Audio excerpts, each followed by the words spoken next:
My stepkids snapped, "You're not blood. You're a burden." I removed my name from everything they used and texted their father, "Come feed your blood." He never showed. My name is Brandon. I'm 43, and for nearly a decade, I truly believed I had built something real, a family, a home, a future with my wife, Casey, and her 2 children from a previous marriage, Zach and Ellie. I came into their lives when Zach was 8, Ellie 6. Their biological father, Rick, was already drifting out of relevance. He'd show up maybe twice a year, dragging a duffel bag of expensive gifts and stories so loud they drowned out the silence he'd left behind. Then he'd disappear again, off into whatever void he called a life. I wasn't flashy. I wasn't charming. But I stayed. And that used to mean something. Kids don't recognize the currency of presence, not at first. They count presents, not paychecks. They remember trips to amusement parks, not nights spent filling out financial aid forms. But I told myself they'd learn. Time would show them that love looks like early mornings and aching backs, like showing up, like consistency. So I showed up. I paid for everything. Every backpack, every filling, every broken bone, every holiday. I bought their shoes, their sports uniforms, their phone bills. I covered school trips, birthdays, Christmas. I planned vacations, packed the car, grilled the burgers, played Santa, cleaned up the wrapping paper. I was Dad. At least they called me that once. Zach said it first. We were walking past a vintage car show and he pointed at a Mustang. "Dad, look at that one." I turned around too fast, almost startled by it. But he didn't even notice. He said it like it belonged to me, like I had earned it, like it fit. I clung to that word. Casey smiled when they said it. Not a nod, not a correction. Just that soft smile that said, "Let it be." And I mistook that for acceptance. I mistook that for love. I took double shifts. I did overtime. I drove them to practices, plays, school meetings, doctor appointments. I carried this family on my back. Not because I had to, because I believed I was building something permanent. I believed I was becoming the father they deserved. Not the one who gave them DNA, the one who gave them everything else. We weren't rich, but we were steady.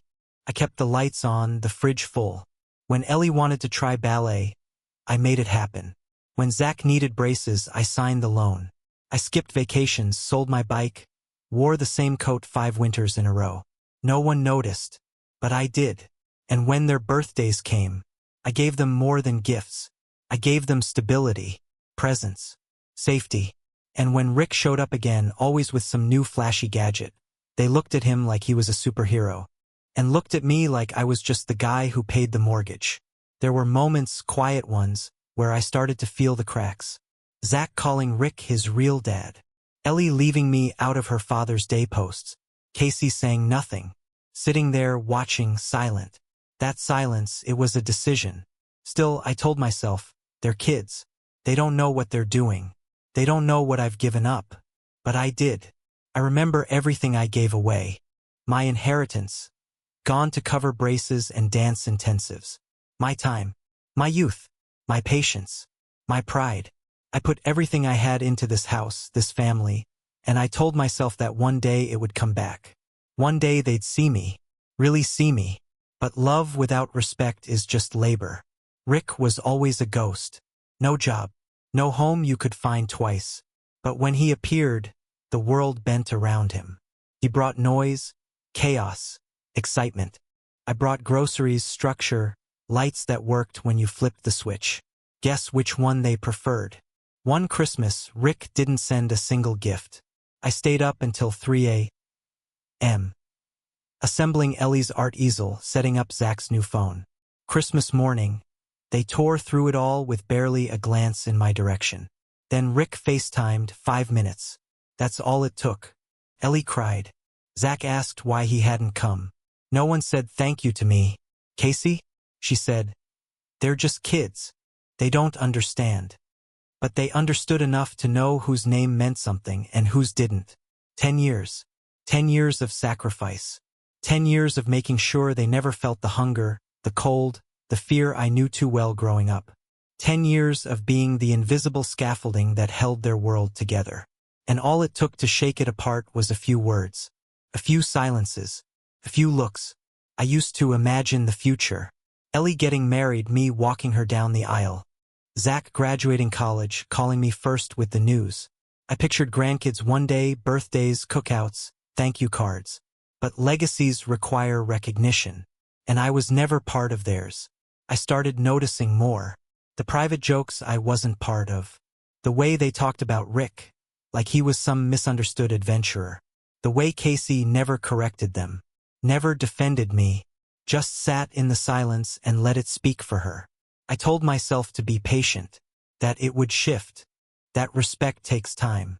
But the truth is, some people don't see you until you leave. Some people only love the weight you carry, not the man beneath it. And I started to feel it, that bitterness, that cold clarity, that thing that creeps in when you've given too much and gotten too little. I ignored the signs. I let them pile up, until the day they said it out loud, until the day they made it impossible to unhear. But that's the next part. For now, know this, I gave them everything. And they showed me exactly what I was worth when the glitter faded and only sacrifice remained. Started small. A text message here. A new pair of sneakers there. Rick reappeared the way termites do. Silently, invisibly, until the foundation you trusted starts to splinter beneath your feet. The kids began mentioning him again. Casual at first. Rick sent me this video. Rick says he might take us to the lake. I kept my mouth shut, bit my tongue until it bled. Told myself not to react. I wasn't here to compete. I was here to build something real. But then came the weekends. The missed dinners. The Ricks taking us out, plans that Casey always seemed to know about but never discussed.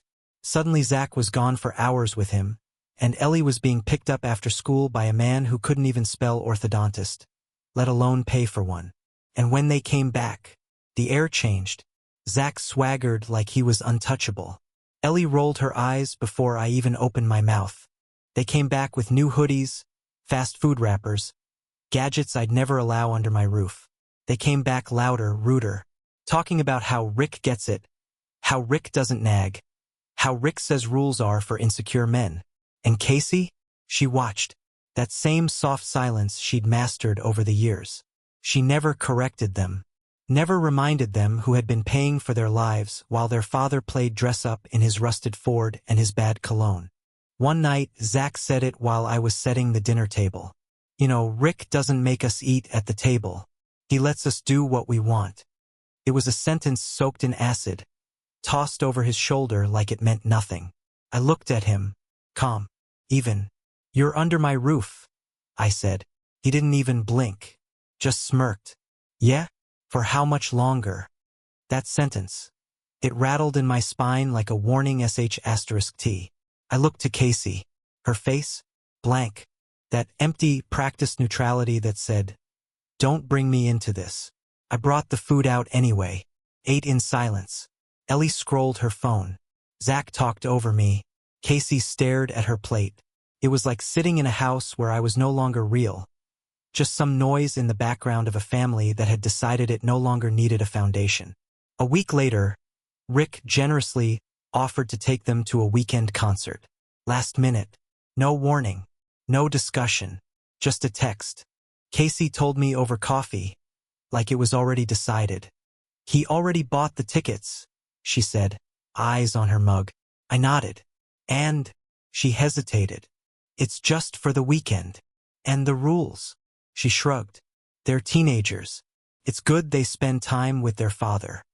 Father. That word. Used so easily. Like it hadn't been me holding their lives together for 10 years while Rick floated around like a drunk balloon.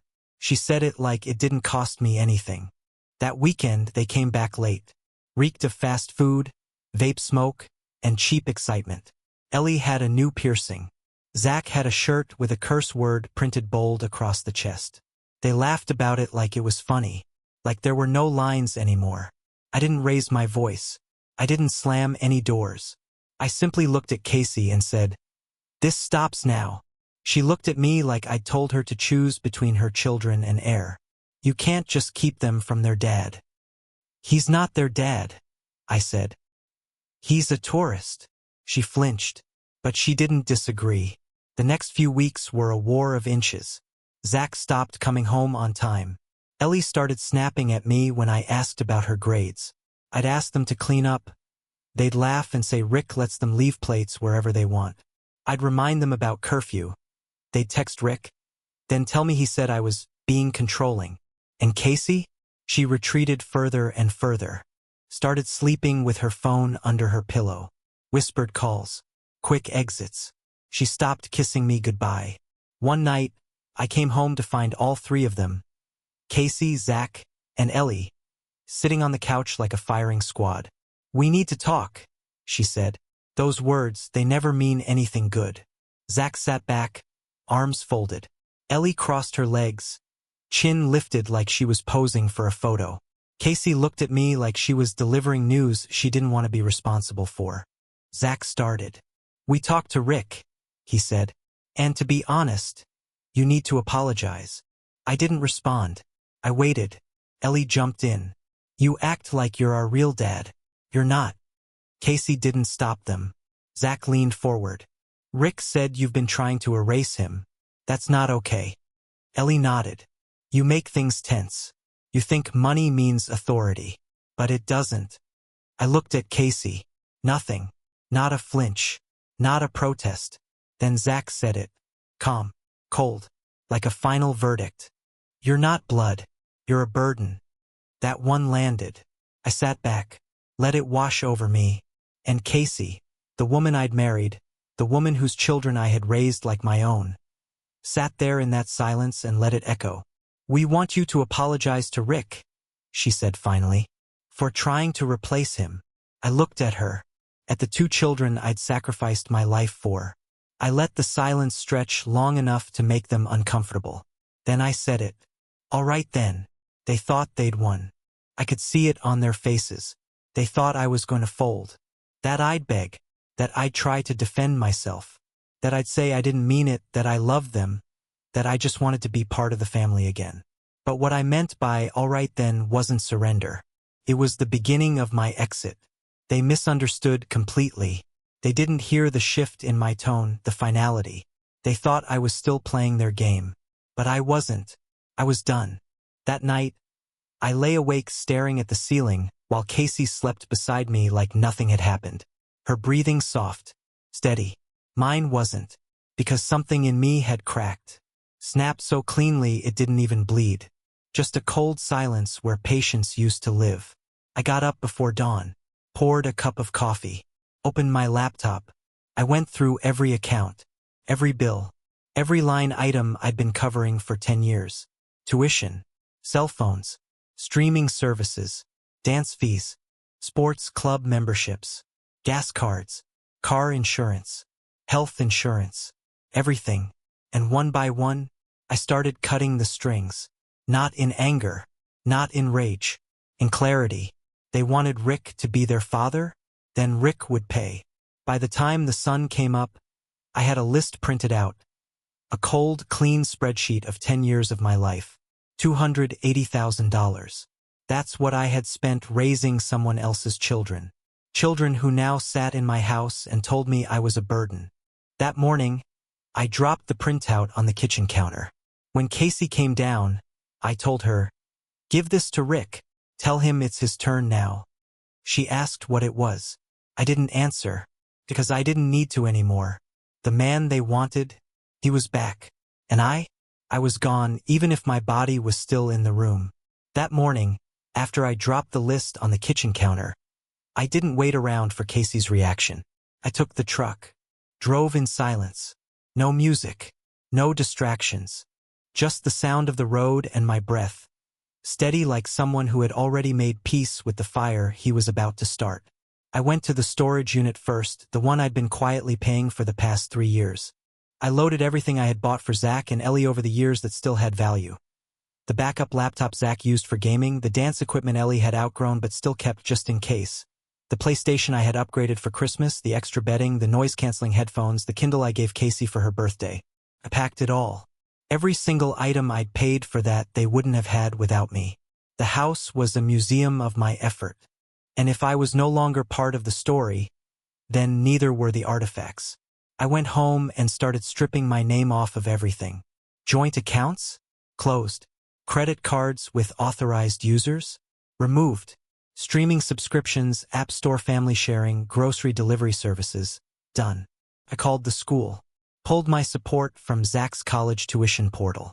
Spoke to the financial aid officer. Told her simply, his biological father will need to assume financial responsibility from now on. No explanations, just facts. Then came the utilities, the car insurance, the medical bills, even the health plan at work. I had been listing them as dependents for 10 years. That stopped too. I didn't argue. I didn't slam doors. I just erased myself, line by line, like a name being scrubbed off a headstone. The final step was Rick.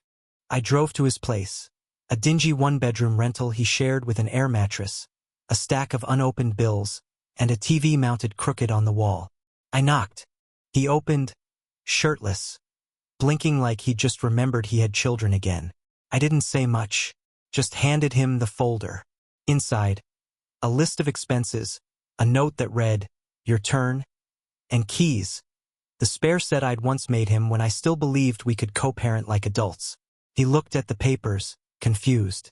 What's all this? I looked him in the eye and said, everything I've spent raising your blood. Time to catch up. Then I left. When I got home, the silence in the house was electric. Casey was in the kitchen, holding the paper I'd left like it was evidence from a crime scene. She didn't say a word. Zach and Ellie weren't home. I waited. It took less than 3 days for the cracks to show. Zach tried to pay for gas, his card declined. Ellie showed up at ballet and couldn't get in. Her tuition hadn't cleared.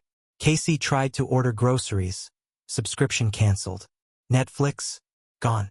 Spotify? Gone. Prime? Gone.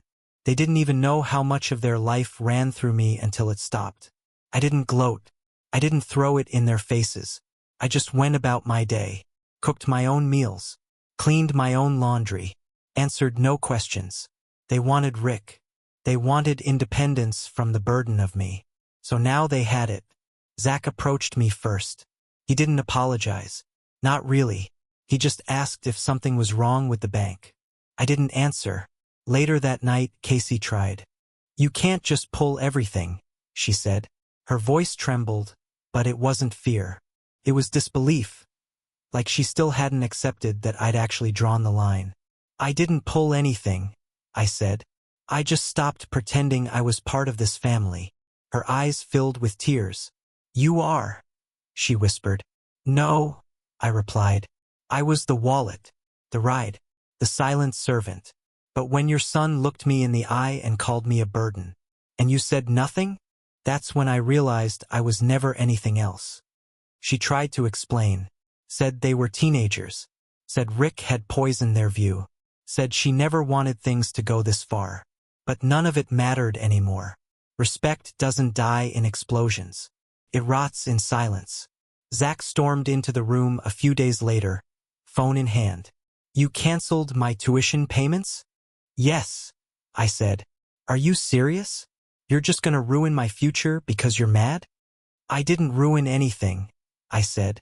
You chose your future the day you looked me in the face and told me I wasn't your father. But you are. No, I was convenient, until I wasn't.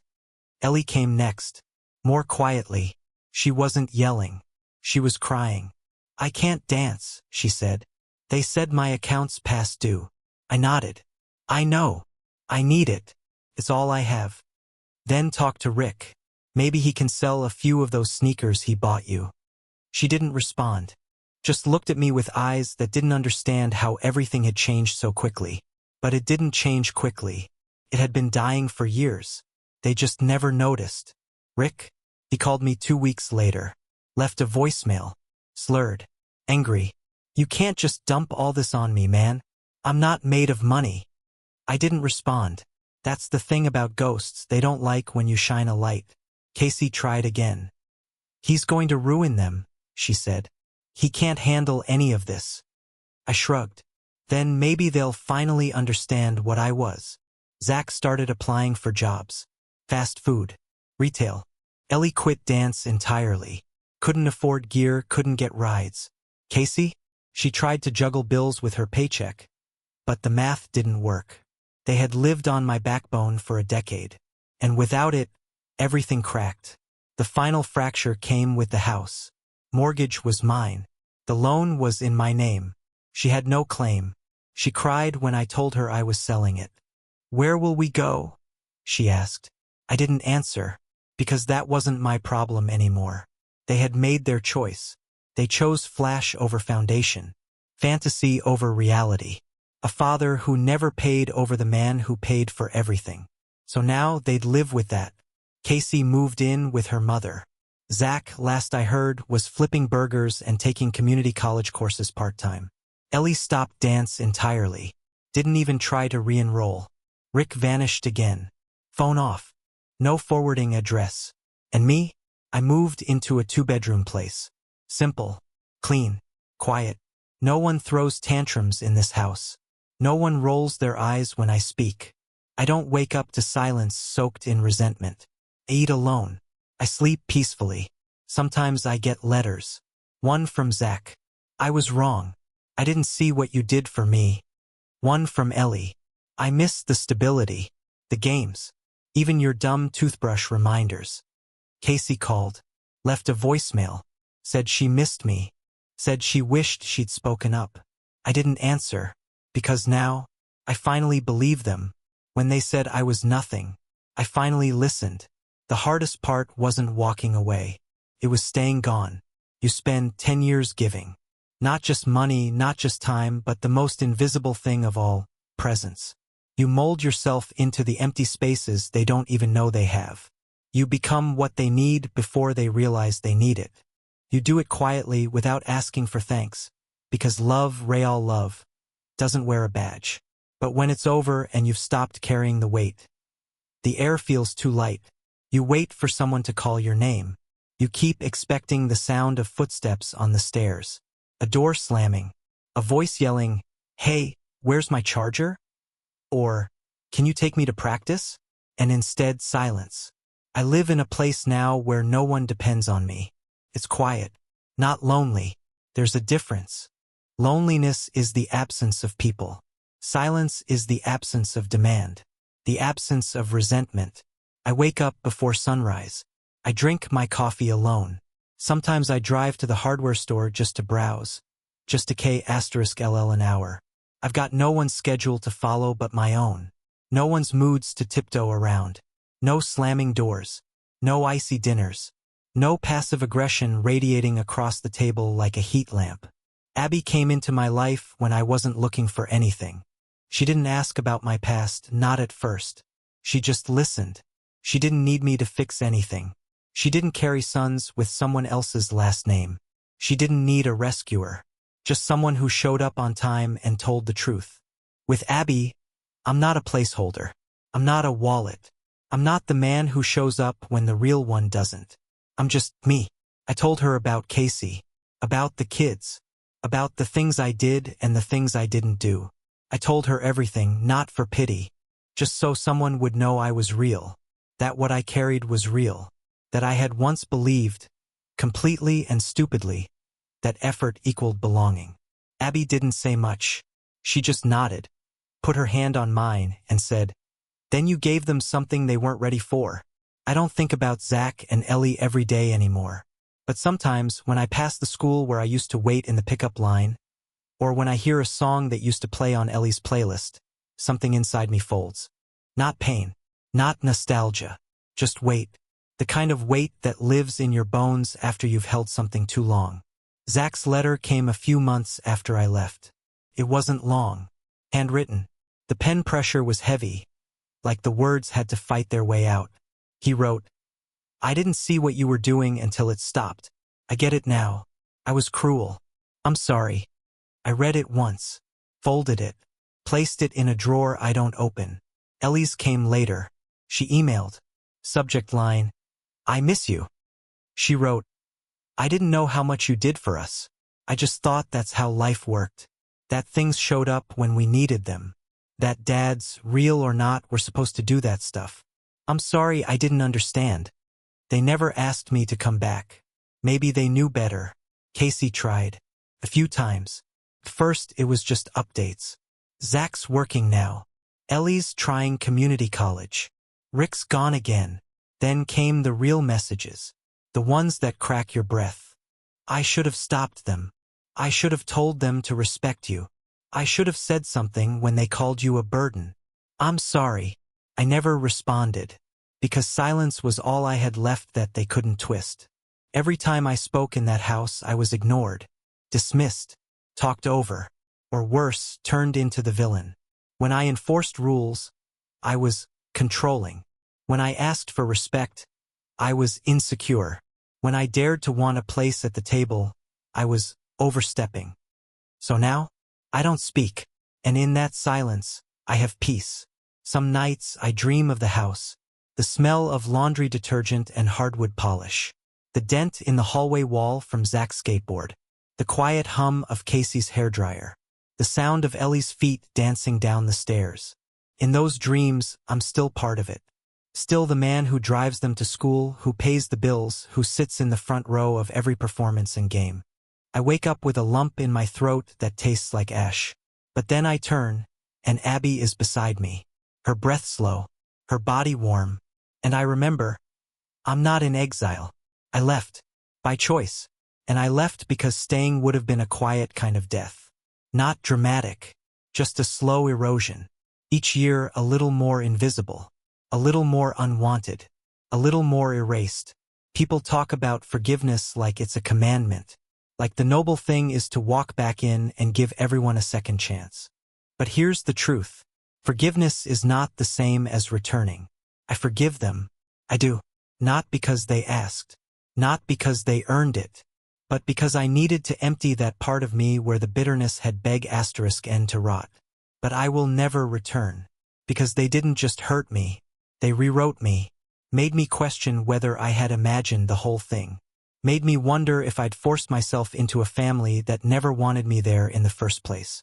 And once you ask yourself that question enough times, it answers itself. Zach has probably moved on. Ellie too. Casey might still sit at a table where my chair used to be. Maybe she tells people I was cold, that I walked away, that I gave up. Let her. I don't owe anyone a version of myself that hurts to wear. Some days, I still rehearse the question in my head. Was I wrong? Was I wrong to cut them off? To pull the plug on their comfort, their education, their hobbies, their dreams? Was I wrong to treat disrespect like a debt and collect? And every time the answer comes back the same. No, because I wasn't punishing them. I was setting them free. They told me I wasn't their dad. So I believed them. And believing them, that was the first real act of respect I ever gave myself. I know how this story sounds to outsiders. Harsh, unforgiving, cold, maybe even petty. But those people weren't there. They didn't sit through 1,000 dinners being spoken over. They didn't watch the woman they loved become a passive co-conspirator in their own erasure. They didn't hear their name spoken like a curse. Didn't see their labor turned invisible. Didn't raise 2 children who were happy to take the gifts but never the giver. So let them judge. Let them call me bitter. Let them say I should have done more. Because the truth is, I did everything. Everything a father should do. Everything a husband is supposed to. Everything no one else stepped up to do. And in the end, when the family I thought I built sat me down and told me to apologize to the man who abandoned them, I finally realized I was the only one who hadn't abandoned anything. Until I did. And now I wake up without resentment gnawing at my stomach. Without wondering what disrespect I'll choke down before breakfast. Without being reminded that I'm not blood. That I don't matter. Now I wake up to peace. Because love without respect is slavery. And I'd rather be free. So I'll ask you, whoever you are, wherever you are, if it were you, if you were told in your own home, by the people you fed and clothed and raised, that you were nothing, would you have stayed? Would you have kept giving? Or would you, finally, after all the years, have said what I did? All right then. and walked out the door. Not in rage, but in dignity? Tell me, was I wrong?